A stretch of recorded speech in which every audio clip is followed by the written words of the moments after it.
and just stop this idea that everything is successful all of the time, which it just isn't.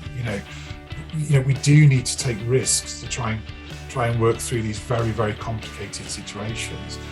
I don't think you can do that on your own anymore as an organisation. Data has a really good way of playing a role in linking that together. Welcome to a brand new episode of Starts at the Top, our podcast about leadership, digital culture and change. I'm Paul Thomas. And I'm Zoe Amma.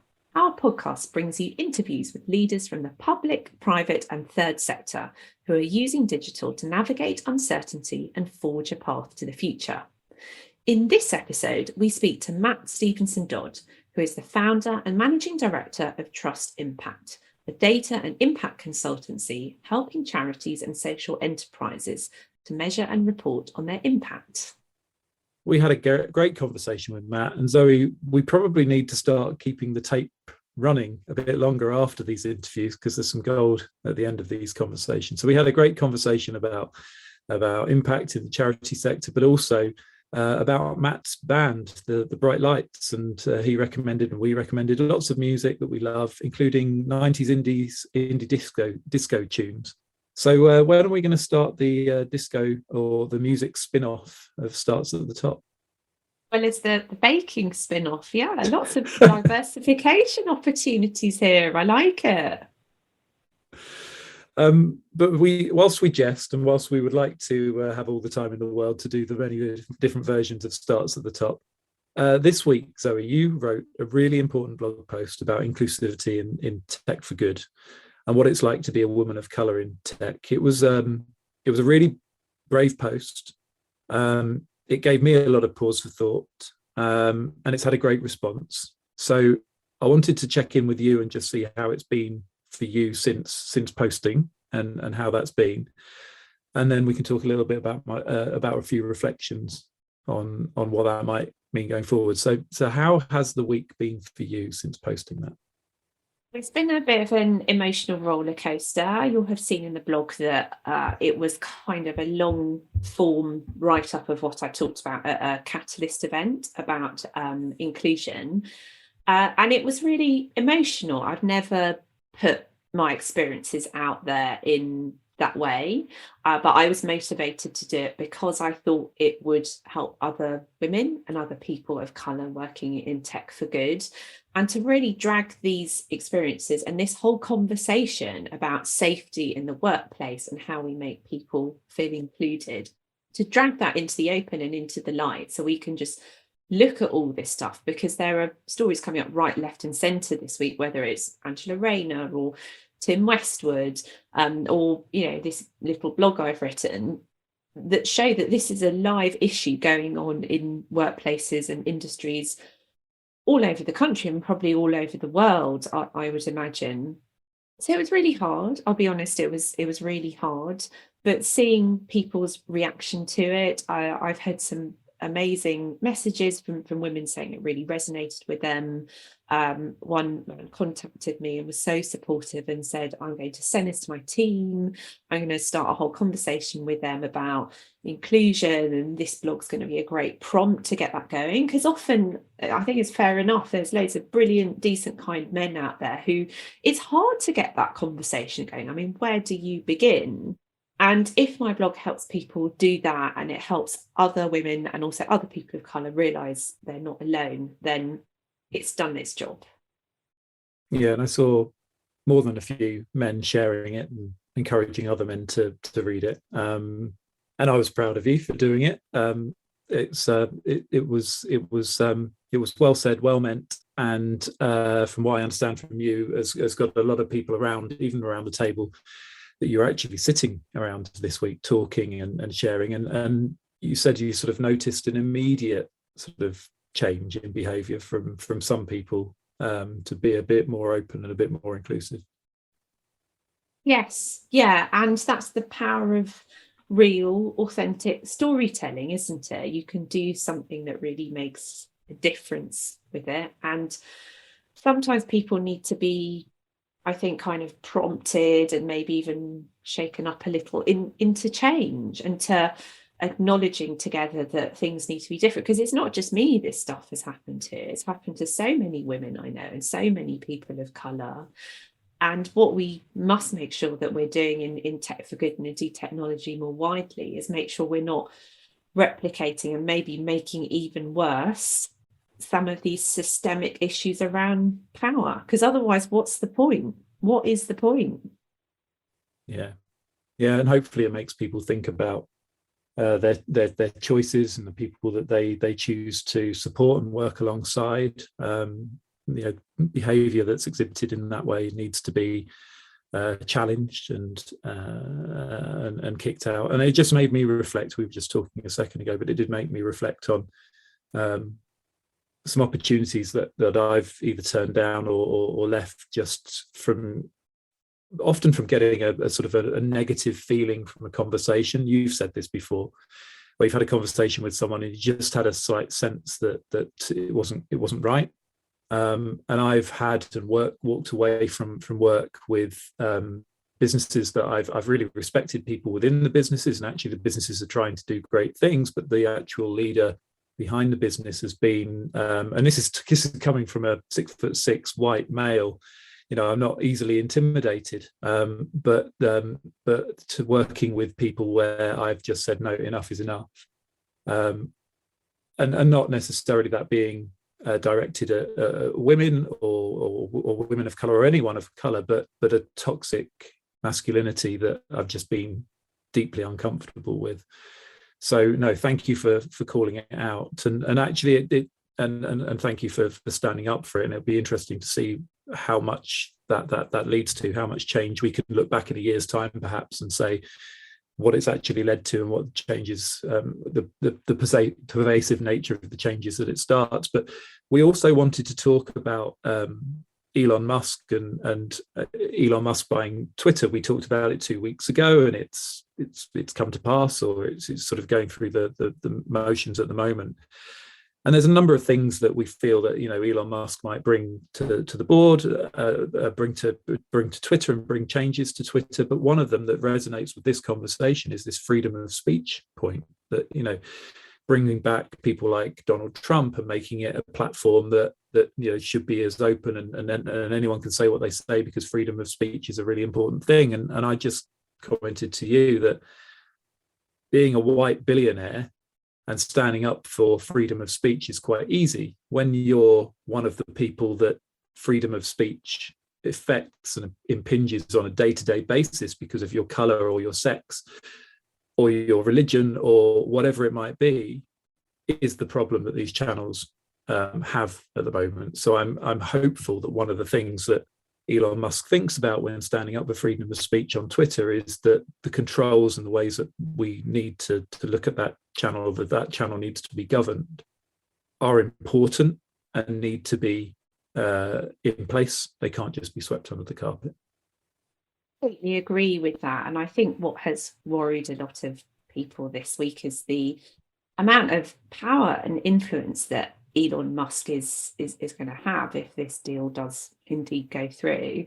And you and I were talking today before we started recording about that very small, it's literally a handful, isn't it, of Silicon Valley billionaires who, through their ownership and their founding of these companies, have more power probably than any leaders of any governments have had at any point in human history, because they've got the data and they've got the channels and they've got the technology and the scale to have a scarily enormous impact on the future of our societies and also the planet as well. And I worry about that, because this very small group of people who are so completely wealthy are very out of touch with what's going on with the ordinary person who's using these channels day to day.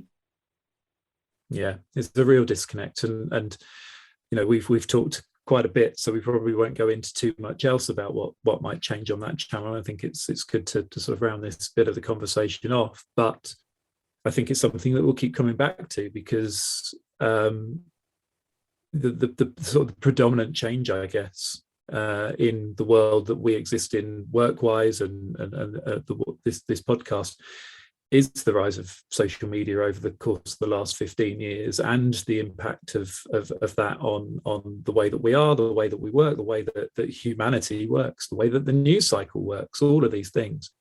And yeah, to put that in the power of or put that platform in the power of one man, the richest man in the world, is quite a frightening concept. Also, because he's talking about bringing in the much sort of vaunted edit button as well, so he can say what he wants and then he can change what he said, and anyone can do that. So we should keep one eye on that. But yeah, good chat. For our conversation with Matt Stevenson-Dodd, founder and managing director of Trust Impact. I've known Matt for several years and reconnected with him recently when he was about to start some really exciting work around supporting charities further with data through an interesting new product they developed. And he's also got a great story about his journey as a leader and where the sector is going. Matt Stevenson-Dodd is the founder and managing director of Trust Impact, a data and impact consultancy that helps charities and social enterprises to measure and report impact from a more transparent, strategic and pragmatic viewpoint, often bringing impact to life through data visualizations. Prior to Trust Impact, Matt was CEO of Street League, the UK's leading sport for employment charity, where he was CEO from 2010 until 2019. Street League grew rapidly and in 2017 launched an innovative online impact dashboard showing real-time transparent impact data. This included taking the unusual step of showing all the young people Street League were not able to help, as well as the success stories. Matt is now chair of Football Beyond Borders, a charity using football to engage young people in secondary schools and help them stay in school to achieve better GCSE results.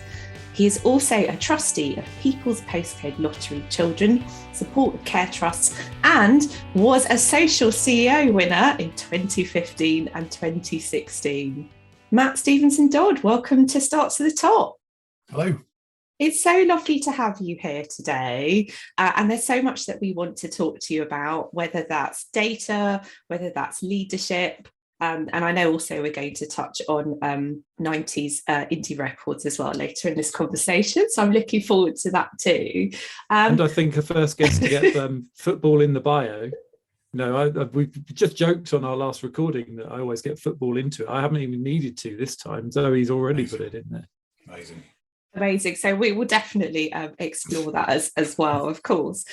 Matt, we want to begin by talking about your own journey as a leader. And when we first spoke in a bit more detail about this conversation a few weeks ago, we talked about how there seems to be a bit of an emerging breed of leaders across the sector, which Paul and I see almost like a multi-dimensional CEO. So people who aren't necessarily following this classic career path that you and I probably saw when we first joined the sector, of going from a director role, then a CEO role and a CEO role, and then perhaps a CEO of another big charity. Not that there's anything wrong with that.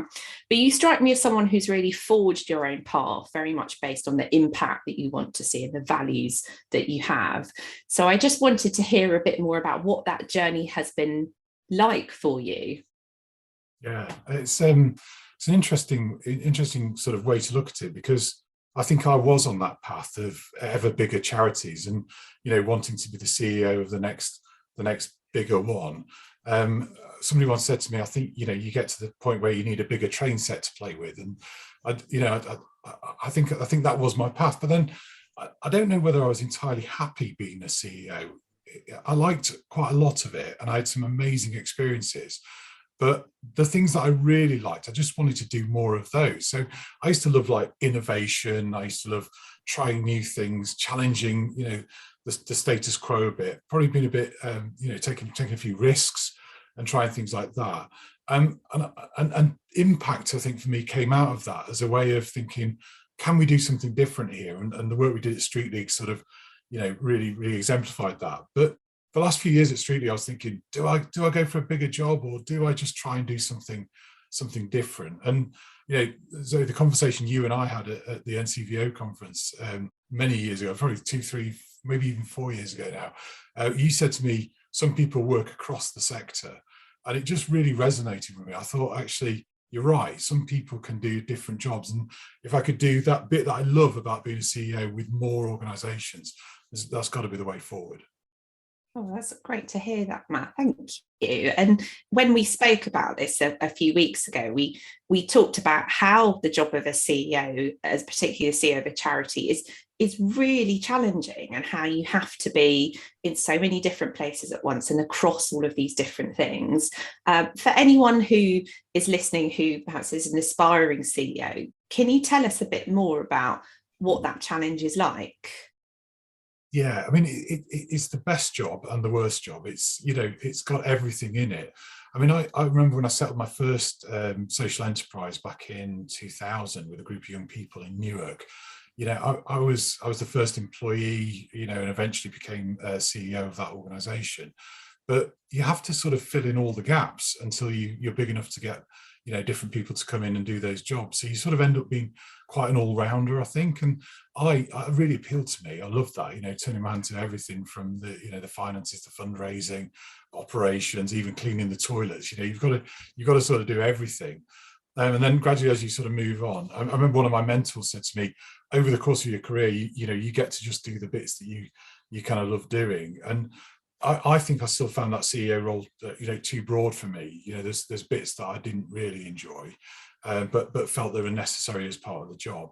But I think when you're starting out, it's just such a privilege to be in that position and to bring a team together who can really achieve something, more than you could do on your own. And I always love those moments where you manage to recruit somebody who's absolutely amazing and bring them in, and you just think, thank goodness, they're so much better than I am. And you feel like you take that big step forward then.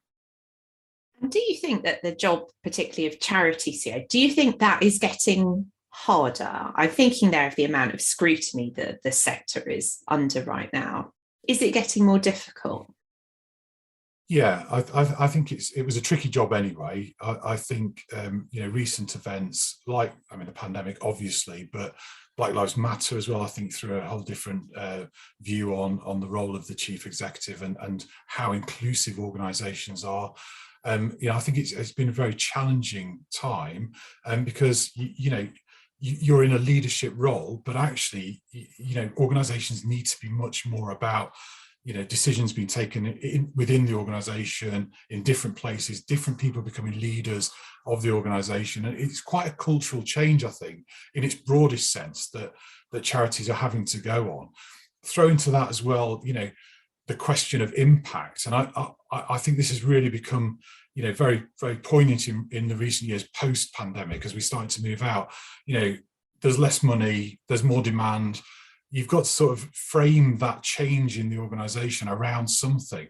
So, you're asking leaders to now start thinking about, okay, what is the actual purpose of the organisation and how are you achieving that as a whole organisation? I think it's such a broad job that you do really need that core team to be right with you and to share that responsibility, to share that load. I don't think you can really take all of that on your own. And there are those big existential questions, as you say, aren't there, about why is the organisation here, and why am I here as well, and am I the right person to lead this change? Are there leaders that you've worked with who are asking themselves those really fundamental questions? Yeah, all the time. And I think it's tricky, especially as we were talking about before. If you're on that career trajectory and you're thinking, well, I'm a CEO, it's quite a big decision to sort of not be a CEO, and I think, as you were saying, like, people having that sort of social drive to say, I just want to make an impact. I think you can actually question whether, is it right that I'm the CEO, or should I play another role, either in that organisation or another organisation or in the sector? And I don't know how good we are at that yet, that transitioning, how people feel about you if you make that choice, how your career might be impacted, or, would you ever be able to go back to being a CEO? I don't know. I think we've got work to do on that, allowing people to take choices in that way and make those strategic choices about what they think they can add value in, really. And I think you're right, because I don't know whether recruiters have really caught up with those sort of non-linear career paths, because as you say, people do move roles. They also move sort of seniority, sometimes might be due to caring responsibilities, and they also might move between sectors as well. And personally, I really welcome that growth of different skills that people can bring to these roles, but I'm not sure that traditional recruitment has really reflected the benefits of that approach. Yeah, I would completely agree.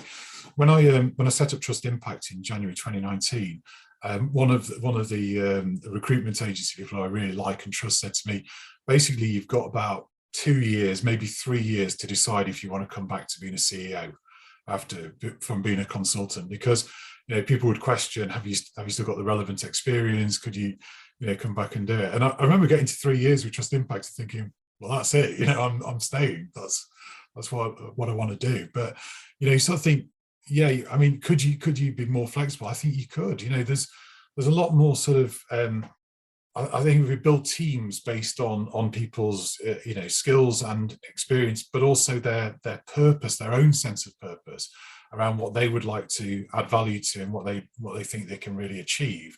I think that you'd have a lot more flexibility in how organizations are run, and people wouldn't feel stuck in a role that they perhaps don't feel like they're completely happy in, or because that's all they're typecast to do, really. Definitely. We've had other conversations, haven't we, about leading on issues or leading on parts of the organisation in areas of impact where you don't have the lived experience that some of the people within your organisation might have around a subject. So having the strength to let go of certain things and say, well, you're in a better position to lead on this than I am, is something that I think is core strength of a good CEO. Yeah, I totally agree with that. I think we all have strengths and weaknesses, and I think sometimes the CEO, they say it's quite lonely, the CEO role. I think it is. Sometimes you feel a lot of pressure. I think that you should have an answer for everything, and you should have the oversight of everything. But some of the charities in our country are so large, it's very, very tricky to have that overall oversight. And the teams we work with, and we've been so privileged to work with 50 organisations now in the last 3 years, we always try and sort of take them back to that core purpose. And I find that so fascinating. When you say to organisations, what do you think the purpose is? And we ask everybody to describe it, and people will come up with all different sort of answers, but actually not always aligned. And going back to that kind of clarity around this is what we're trying to do as a team, I think can be really helpful for that whole team to realign and not feel so much like it's on the CEO to have all the answers across a broad spectrum of services and issues. And talking of recruitment and career progression, do you think that we're doing enough as a sector right now to create that pipeline of emerging leaders, young people who are kind of coming into the sector now? Because as you say, they've got very different expectations. Their idea of what their career might look like is going to be very different, and probably a lot more flexible and varied and multidisciplinary. Could we be doing more as a sector to help create that pipeline of talent, do you think? Yeah, undoubtedly. I think this is one of the most important issues for us. I think if we can help young people coming into the sector to feel that they've got a path that will lead them to be chief executives if they want to be, or to be senior leaders if they want to be, that's got to be the way forward. I'm chair of Football Beyond Borders, as you were saying at the beginning. I was having a conversation with one of our brilliant staff members who's 28 years old in Manchester. And I was sort of reflecting to him, when I was 28, I started my MBA. And it just felt like my peer group were all starting MBAs. I felt, well, I should go and start an MBA. And it's been, really useful to me in my career. But I was sort of saying to him, have you thought about doing an MBA? Have you thought about what we could do to help you with your qualification? It might not be an MBA, it might be something else. But, what are we doing to help you be CEO in 5 years? Or, or maybe not in FBB, maybe in FBB, but wherever you want to go. I think we've got a duty to help people progress to the level of their potential where they want to be, rather than feeling that, I wonder sometimes if people sort of get a little bit stuck, and then you sort of sometimes feel like, oh, I've got to move roles to another organization. And I think we could do a lot more on pipeline, actually, and start to build that out so people can see a progression to wherever they want to get to. I completely agree with that. And I think that it's so important for how we make leadership more inclusive, isn't it? Because we've just been interviewing Martha Awajobi earlier today. So we've got an exciting episode with her coming out soon as well. And she was very much talking about how leadership is not about a job title anymore, or your pay grade, or how senior. It's about what you do and the change that you affect. Yeah, absolutely. And you talk to so many people in organizations, and again, we have this privilege to work with these teams. And I think sometimes the clarity on purpose that you get from a more junior member of the team is just incredible, really. They can see the organization in such clarity, whereas sometimes the senior teams, because they're just so immersed in it and so involved in the day-to-day running, and that sort of sense of purpose, I think, has got to come back to the fore. We've got to all understand, why we're trying to do this. We spend a lot of time with organizations trying to lift them out of KPIs and into, what are the sort of 3 to 5 things that really would matter to this organization? What are the things that would really, tell you that you were successful? And I think, that is how leaders should be. I think, like, looking, particularly in charities, we're not here to make money. We're here to make social change and social impact. And that often, I think, is an afterthought. A lot of organizations sort of function on, well, this is what we do, and therefore let's try and derive some impact from it. But if you can really put purpose at the heart and say, impact should be our strategy, actually, as organizations, that, I think, is a lot more appealing to a wider group of people, because everybody can then say, okay, are we actually meeting that challenge? Are we living our values? Are we, achieving this social impact that we set out to achieve? And that notion of purpose is really fundamental to data, isn't it? And impact in the work that you do, because presumably purpose in particular is vital for what data you collect and what you're looking for in terms of the insights within it, and how what success looks like there in terms of the change that you're making.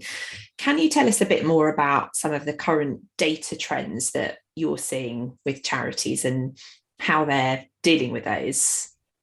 Yeah, I mean, I must say, I think it's the most exciting time for data in the sector. It's become a lot more easy to use.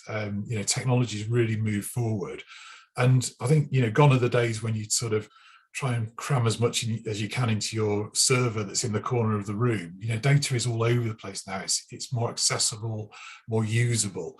So I think as you were saying, if you can get that clarity on core purpose, you don't need to be measuring hundreds of different things to really understand the difference you're making. One of the clients we work with was trying to measure over 1,000 data points on each beneficiary, and I don't even know how you begin to ask that many questions. It's quite incredible. What if that 1,000 was 5? Could you actually do it like that? I mean, that's probably a bit extreme. You probably need to know a little bit more, but really, getting that focus down to, this is what we do, and this is how we know whether we're successful. Yes, you can build out from there. So, once you've got that data, once you've got it in a really clear format, and this all starts with purpose, you can then tell a really clear and simple story using data visualization and move away from a kind of retrospective evaluation of work into a real-time mode. You can look at things and say, is that actually making a difference? If I change this, will it change the data? And that to me is really exciting, because it drives great decision making around social impact, rather than we'll run a bit and then in a year's time we'll retrospectively look back and see how we did. You can actually be pulling the levers in real time and seeing that social impact happen. Quite refreshing, actually, to hear the use of the word purpose. My background is much more based in corporate life, and I worked for an organisation where probably the last 4 or 5 years of being there, it was all about purpose. Purpose was the sort of the new buzzword that everyone needed to get on board with, and you see that a lot through the corporate world. So it's nice to be able to talk to someone who literally looking at the purpose of an organisation is absolutely everything that organisation is there to do. Talking about purpose within sort of the corporate world has got a bit tired, a bit sort of another box ticking exercise. Do you ever get approached by people outside of the sector asking you to come and help them to really reconnect with what in essence is purpose behind an organisation? Yes, we're starting to actually. We're starting to get a couple of private sector organisations, quite large ones actually, that are interested, I think, in how to use purpose in social impact, in their work. I think this has been really driven by the ESG demands from investors, basically looking for environmental, social, governance outcomes, and which is great. I think it's really starting to have an impact on bigger private sector organisations who are now looking at, what can we do to make a real difference in communities to support social impact organisations. So we're starting to work on very similar techniques, really, about, okay, what do you actually want to try and do, and let's make that as simple and straightforward as possible, so that when you start to work with charities and social enterprises, you're not asking them for hundreds and hundreds of things that are way out of what they're trying to do, but you have a very clear ask. And also, we talk about linking charities databases with that funder, or that private sector organisation, so they're not demanding lots of reporting. That actually the charity can choose to share 1 or 2 data points with that organisation as a sort of transparent and open real-time view of what's going on, rather than sit there and write me a long report and tell me how great this project has been. Let's go into this in an open and transparent way where we can both judge how it's going and hopefully respond to, these are really complex situations that people are trying to solve. So I think we can bring some value to private sector organisations who are wanting to work in our sector, who are wanting to work with organisations in the sector to really help them focus as well. And again, we use purpose as the starting point for that. We've talked about that quite a lot over the years, haven't we, Zoe? The sort of the relationships and partnerships that could be built that aren't just the sort of the quite superfluous relationships that we used to have in the past, where organisations would do charity work. It's really connecting to core partnerships that drive a sense of purpose through different types of organisations. The connecting tissue between these things, because they can really help, and they do often have budget available to help with organisations that need it more. Well, I wouldn't say more than they do, perhaps, but can put it to better use often than the organisation themselves. We did have a question around how the charity sector can best reinvent itself emerging from the pandemic, but I wasn't on the call. Zoe mentioned you've got a new product for charities. Would you like to tell us about that? Yeah, so we've got an amazing data person in Trust Impact team who built a load of really cool stuff over the pandemic.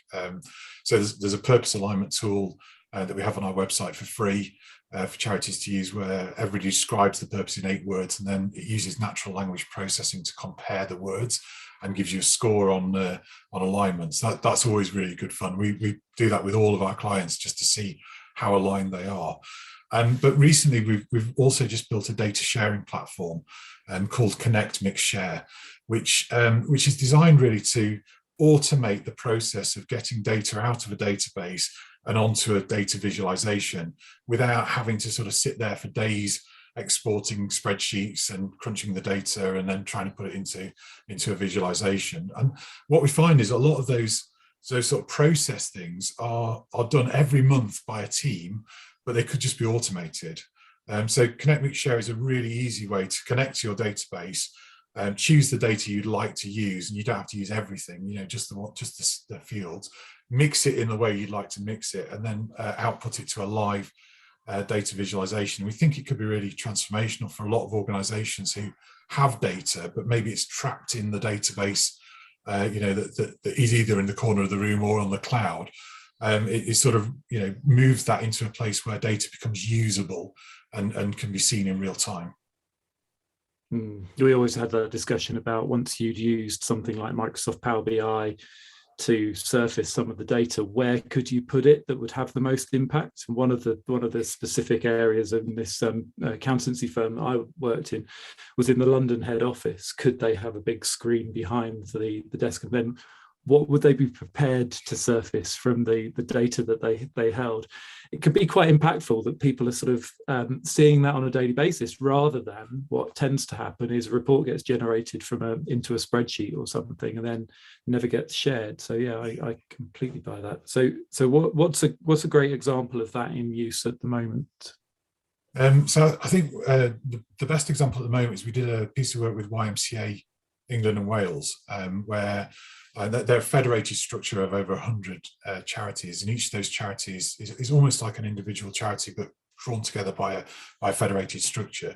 They all have their own databases and they're all set up in different ways. So trying to sort of amalgamate an impact story for that whole federation could be quite tricky. And prior to this, they would have used an annual survey. It's out of date as soon as it's done, and then you've got to wait another year for the results. What we did was use Connect Mix Share to connect to each of the local YMCA's databases, and they chose the data they wanted to share with head office. In the pilot stage, it was 5 pieces of data around how many rooms they had, how occupied they were, how long people stayed, and where they went to next in terms of destination, and whether that was a positive or negative destination, which starts to get into transparency. And so we now have a live data visualization, which is at impact.ymca.org.uk, which shows in real time how many people are being accommodated in YMCA accommodation across the country. At the moment, there are 20 YMCAs who are sharing live data with that. It's growing all of the time.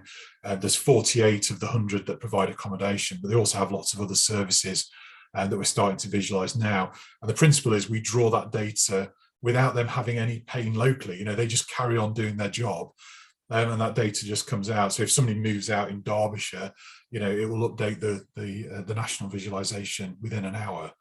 But what that means is, rather than having to wait a year for the results, the CEO at YMCA England and Wales could just go and see a government minister and say, look, this is what's happening right now.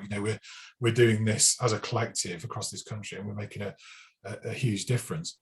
The other thing, to your point about sort of more transparency and what would you put on that screen, we had a great conversation with them about, would you display negative destinations?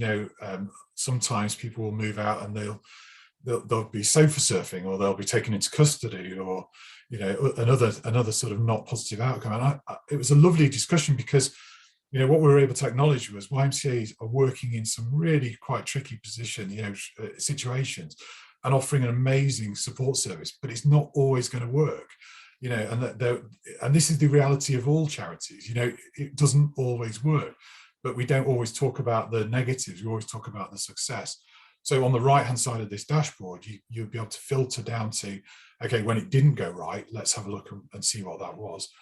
So it's a really clear and transparent view of that, using just 5 data points from each charity, each of the local YMCAs. I really like the idea of delving into the negative, or the things that aren't going quite so well, and just being able to show people that, because that's where you get the change from, right? You keep bashing people over the head with what you're doing brilliantly, then that's the entire view that you have. Once you start to show people where they can make stronger impact, or where we need to make stronger impact, that's where you can exact change. Yeah, definitely. Wanted to ask you, before we get on to Paul's 90s indie disco question, about the path out of the pandemic. And when you and I spoke a few weeks ago, we talked about how there is a bit of a once in a lifetime opportunity right now, isn't there, over the next 6 to 12 months, for the sector to reinvent itself, to look at itself with fresh eyes, and to ask itself these fundamental questions about purpose and its why and its how. what would you recommend to leaders out there as they consider those questions? Because this is a really unique opportunity to think about them, isn't it? Yeah, definitely. I think it's a real opportunity, I think, to stop and just take stock about where we are. And one of the conversations we have a lot with clients is about what is their role in the ecosystem of other organizations that are doing similar things. So you might have a shared vision about a change that you'd like, but what is your role in achieving that shared vision? Again, it comes back to purpose. What is your purpose of making that change? And I think sometimes if you can see yourself as a really important part of a whole, that then opens up conversations about, could we collaborate more? Could we share more? Could we actually, to Paul's point, could we talk about what we're not getting right, so we can see whether there are links that can be made, with other organizations in our space to work together more collaboratively, and just stop this idea that everything is successful all of the time, which it just isn't. We do need to take risks to try and work through these very, very complicated situations that we're all here to try and solve. And I don't think you can do that on your own anymore as an organization. Data has a really good way of playing a role in linking that together.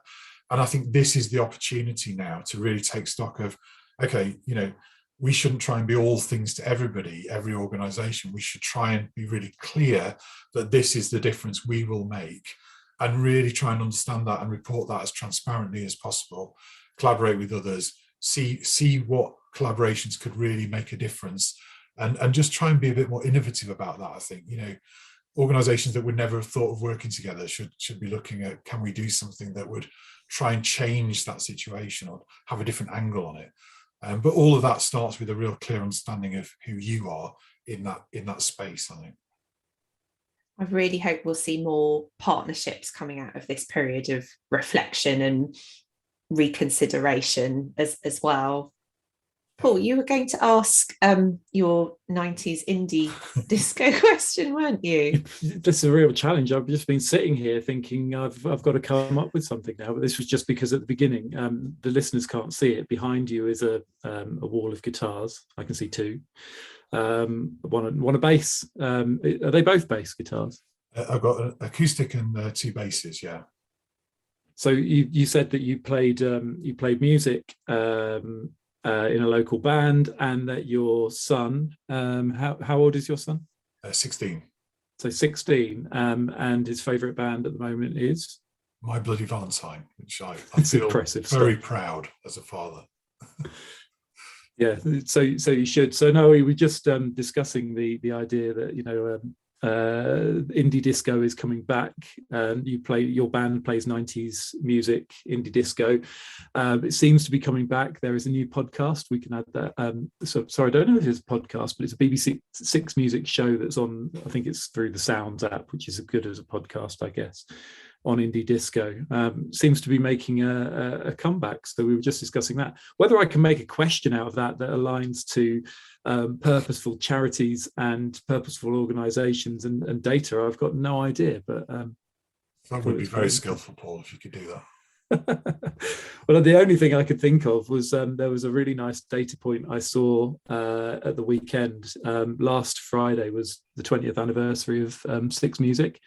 Wow. And for those of us who remember, Six Music was part of the initial crunch around the BBC, where the BBC said, well, we're going to take away a bunch of services. I think Six Music was one.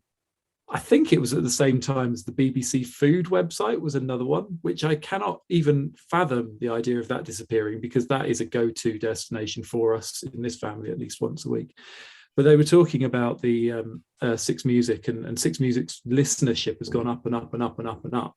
But the data point that was interesting was, even though it's gone up and up and up, the demand for tickets to Glastonbury for this year outstripped the listenership of a radio station like Six Music. So people really wanting to get back to that sort of that sort of tangible, I'm in a field listening to music, is really, really, really high. I just thought it was a nice data point around that. Well, I'll find and share the article so we've got it in the background. But no, Zoe, I haven't really got a question. Nice try though, Paul. Thank you. Well, Matt, we look forward to your Leaders with Purpose and with Amazing Data Skills playlist. I'm sure that will emerge at some point. So we'll look forward to listening to that. I would suggest, you said the Smiths, I would suggest it's probably more Johnny Marr than it is Morrissey at the moment. Yeah, yes. What a shame somebody who spoke for all of us now doesn't. Clearly, it's quite a change.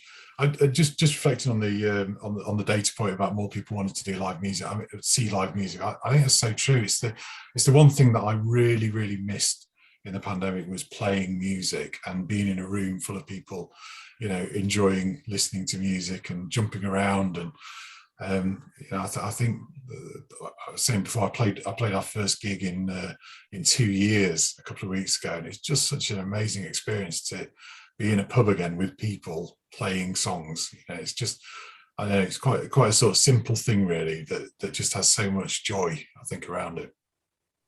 I think I haven't been back. That's the one thing I haven't done yet. There's lots of things that I've sort of got back to, but the one thing I don't yet have the confidence to do, I don't think, is go into a room like Brixton Academy, for example, with all those people and feel safe. However, I am off to the football tonight to go and sit in a stadium, open air stadium with 60,000 other people. So I'm sure I will get over that. But I think it's a bit like the experience in the football stadiums as well. What I hear is that people are going absolutely crazy at live gigs now. There's a sort of an abandon that people are just entering the room with a sense of fervour that they didn't even have, didn't have 5 years ago. So the artists are saying, yeah, the gigs are crazy at the moment. People just going absolutely nuts for the music. I'd like to say that happened in my village pub, but it wasn't. It wasn't that. I did go and see Enter Shikari actually just before Christmas in Manchester. I mean, despite being like double the average age of the audience, it's just an amazing experience. And it was like COVID hadn't happened. Everybody's crammed into a warehouse listening to this amazing band. It was so nice actually just to get that sense of normality. Amazing. Great stuff. Lovely. Well, thank you so much, Matt. It's been an absolute pleasure to chat to you and to hear about all the different ways in which you're leading change across the sector. So thank you so much for being with us here today. Thank you very much. It's really good. Thank you. Thank you to Matt for joining us on Starts at the Top. I love the use of live data to show progress against an objective or to illustrate a change, and we'll be interested to follow as trust impact develops. Thank you to him. And thank you to you for listening. As usual, please leave us your feedback if you use a podcast app where you can rate and review. You can share your plans, ideas or questions with us on Twitter. We're at @startsattetop1, and you can email us at startsatthetoppodcast@gmail.com. And we'll speak to you again in a couple of weeks. Speak to you soon.